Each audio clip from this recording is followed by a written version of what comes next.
রূপক সাহা পরিচালিত ছবি 10ই জুন মুক্তি পেতে চলেছে আগামী 21শে ফেব্রুয়ারি। গ্র্যান্ড মিউজিক লঞ্চে এসে কি বললেন এই ছবির অভিনেতা, পরিচালক এবং প্রযোজকেরা, চলুন শুনে নেওয়া যাক। হ্যাঁ, গান যখন আমি মাচায় যাই খুব গাই, তো সেখানে আমার প্র্যাকটিস হয়ে যাচ্ছে। তারপরে এসে ডিরেক্টর আমায় ধরছে, চলো এবার এখানে দেখি ঠান্ডা করে গাও, তখন একটু টেনশন হচ্ছে। হ্যাঁ, তো এইটা সেই আর কি বিষয়, সেরকমভাবেই ডিরেক্টর আমায় ধরে ফেলেছে এবং অবভিয়াসলি প্রডিউসারও চেয়েছিল যে আমি গানটা গাই।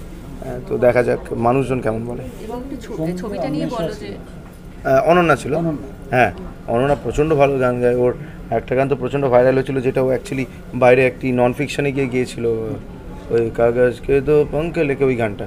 তো অনন্যা প্রচণ্ড ভালো গান গায় এবং এখানেও আমার সঙ্গে গিয়েছে, তো হ্যাঁ খুবই ভালো গানটা গেয়েছে। একটু এইটা নিয়ে না বেসিক্যালি বেশি কিছু বলতে পারছি না, তার কারণ এমন জায়গা ট্রেলারটা দেখলেও বুঝতে পারবে মানুষজন যে বেশি কিছু বলা হচ্ছে না। অনেক ধরনের ইনসিডেন্টস দেখানো হচ্ছে, আরে ইনসিডেন্টাল ট্রেলার বেসিক্যালি, এরকম নয় যে একটা স্টোরি টেলার টাইপের একটা ট্রেলার।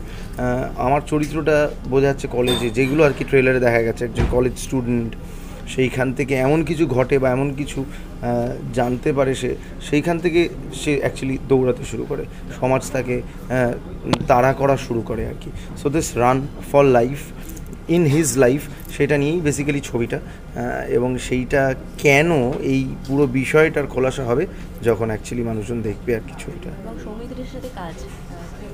প্রচণ্ড ভালো লেগেছে ওর সঙ্গে কাজ করে, বা খুবই ভালো অভিনেত্রী, এবং আই ফিল যে ও অনেক বড় হওয়ার ক্যাপাবিলিটি আছে, অনেক বড় অভিনেত্রী হওয়ার ক্যাপাবিলিটি আছে। তো দেখো, অনেক জিনিস একসঙ্গে হলে তবেই প্রত্যেকটা জিনিস ক্লিক করে। তো সেক্ষেত্রে আমার মনে হয় ওর এখানে পারফরমেন্স, আমার পারফরমেন্স, বাকিদের team work, DOP, music director, সব কিছু মিলেই যদি একটা সিঙ্ক ধরতে পারি আমরা, তাহলেই 10ই জুন হিট করবে। তো সেক্ষেত্রে মানুষজন আসুক, মানুষজন সেটা বলুক যে আলটিমেটলি সেই সিঙ্কটা হয়েছে কিনা।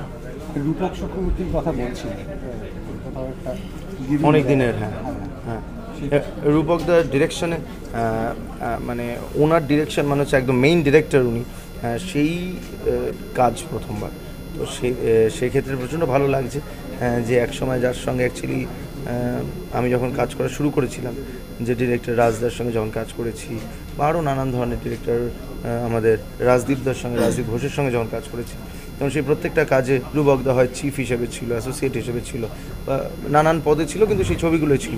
তো সেইখান থেকে রূপকদার সঙ্গে অ্যাকচুয়ালি অনেকগুলো ছবি করে ফেলা, এবং সেইখানে যখন সে প্রথম ডিরেক্ট করবে বড় ছবি, আমাকে সে ভেবেছে। So I am very honoured, এবং এত মানে এইটা আমার দিক থেকে আর কি গ্রেটফুলনেস টুয়ার্ডস হিম, যে আমার শুরু থেকে যে মানুষটা আমার সঙ্গে ছিল, তারই ছবি আমি প্রথম হিরো আর কি।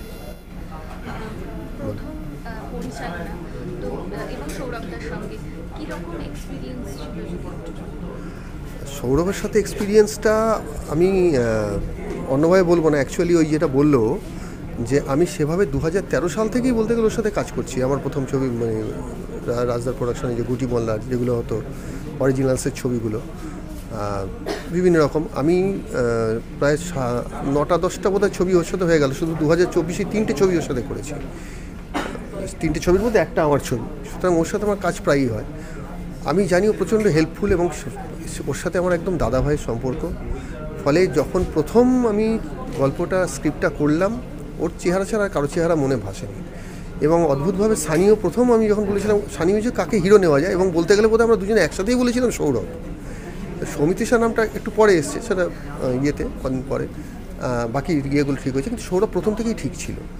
এবং সৌরভের সাথে কাজ করার অভিজ্ঞতা বলতে গেলে সেটা গল্প হয়ে যায়। ও মানে এত হেল্পফুল, মানে ও যখন ক্যামেরার সামনে অভিনয় করছে, অভিনেতা যেই ক্যামেরার পেছনে আসছে, ও যেন আমার অ্যাসিস্ট্যান্ট বা আমার ইয়েতে আমাকে হেল্প করছে অল টাইম, এটা করছি ওটা করছি ওটা হয়। এবং সবচেয়ে বড় কথা, ওর সাথে যারা হেল্প করে তারা যদি কেউ নতুন হয়, কষ্ট করে আমাকে একটু বুঝিয়ে দেওয়ার দায়িত্বটা বেশি নিতে হয় না, সেই দায়িত্বটা ও নিয়ে নেয়।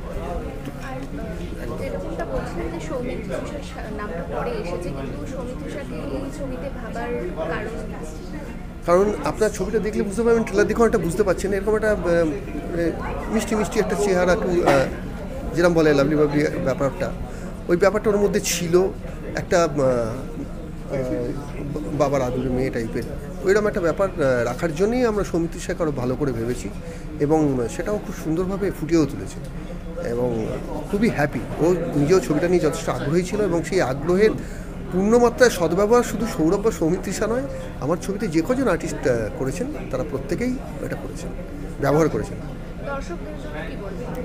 দর্শকদের বলবো যে অবশ্যই ছবিটা দেখতে আসুন, বড় পর্দার ছবি, কারণ বড় পর্দায় ছবি দেখলে মন বড় থাকে। দেখুন, আমরা আজকে বড় পর্দায় ছবি দেখতে যাওয়া মানে একটা সিনেমা হলে দেখতে যাওয়া মানে তার পাশে আরও পাশের বিজনেসের গ্রো হওয়া বা হেল্প হওয়া, অনেকগুলো অপরিচিত মানুষের সঙ্গে আমি যখন বসে দেখছি, যখন আমরা আগে কমার্শিয়াল ছবি করতাম, আমি যেমন প্রভাত রায় রাজচক্রবর্তীতে কাজ করেছি, বড় বড় পর্দায় ছবি দেখেছি, একসাথে প্রচুর মানুষ দেখতো হলে, যে আমাদের ছবিতে জিতে আসছে, আমরা খুব করছি, সিটি মারছে, কেউ কাউকে চেনে না, অথচ তারা একাত্ম হয়ে যাচ্ছে। এই একাত্ম বোধটা আমাদের মধ্যে থেকে হারিয়ে যাচ্ছে। এই যে ঘরে বসে মোবাইল দেখছি, আমার মনে হচ্ছে শুধু আমিই দেখি, আর কেউ এলে বিরক্ত হচ্ছি। মানুষের মনটা আস্তে আস্তে পৃথিবীটা না বলে ছোটো হতে হতে সেই ছোটো হচ্ছি আমরা।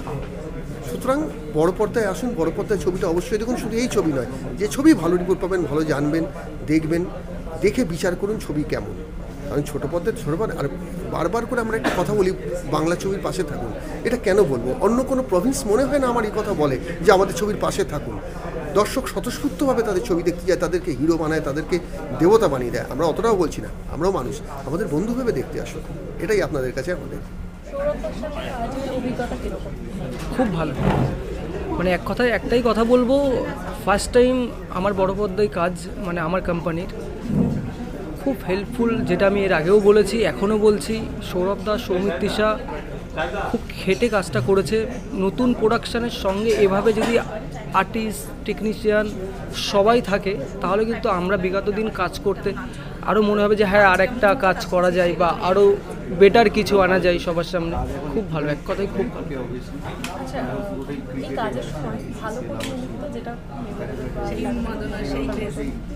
হ্যাঁ হয়েছে। আমরা দার্জিলিংয়ে যখন আমাদের গানটা শ্যুট হয়, আমি, সৌরভ দা সবাই একই হোটেলে ছিলাম, সবাই পাশাপাশি ছিল রুম। সেখানে আমাদের উইন্ডোটা খোলা ছিল, বাদর চলে এসেছিল, ঘরের মধ্যে বাদর চলে এসেছিল। সেটা নিয়ে বিশাল একটা ব্যাপার হয়েছিল নাকি। হ্যাঁ, সৌরভদাই দাঁড়িয়েছিল। মানে আমরা তো ব্ল্যাঙ্কেটটা মুড়ি দিয়ে ভিতরে ছিলাম, বাদর পুরো আমাদের বেডের ওপর, মানে এরকম একটা ব্যাপার হয়েছিল। খুব ভালো, ওটা খুব মজার ছিল। অডিয়েন্সের উদ্দেশ্যে একটাই কথা বলার, বাংলা ছবির সঙ্গে থাকুন। আমরা বাঙালি, আমরা বাংলা ছবির সঙ্গে সব সময়ের জন্য আছি, থাকবো, আপনারাও থাকুন। আর 10ই জুনের সঙ্গে তো আপনাদের থাকতে হবে, যত ফার্স্ট টাইম কাজ।